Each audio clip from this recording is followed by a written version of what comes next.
guys, Maxi here. ইন্ডিয়ার বিপক্ষে তৌহিদ হৃদয়ের এমন ব্যাটিং দেখে লাইভে এসে একই বললেন ম্যাক্সওয়েল। মুহূর্তেই ভাইরাল ভিডিওটি।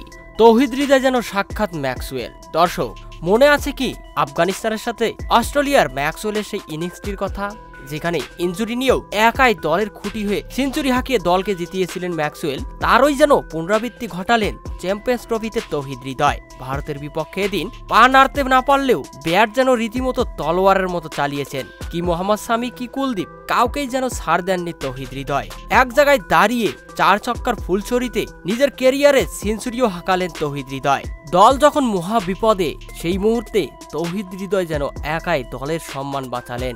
114 বলেই হাঁকালেন সেঞ্চুরি।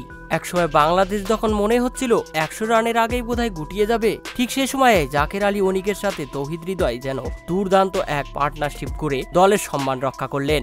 নিজের জীবন বাজি রেখে এক একটা শট খেলছিলেন, আর মাঠেই যেন শুয়ে পড়ছিলেন তৌহিদ হৃদয়, যা দেখে রীতিমতো হতবাক হয়েছেন অস্ট্রেলিয়ার ম্যাক্সওয়েল। লাইভে এসে তিনি বলেন, সত্যি অসাধারণ লেগেছে তৌহিদ হৃদয়ের খেলা দেখে। মনে হয়েছিল যেন আমি এখানে ব্যাট করছিলাম। তৌহিদ হৃদয়ের জন্য রইল শুভকামনা। তো দর্শক, তৌহিদ হৃদয়কে নিয়ে ম্যাক্সওয়েলের এমন মন্তব্য আপনাদের কেমন লেগেছে তা অবশ্যই জানাবেন কমেন্ট করে। ধন্যবাদ।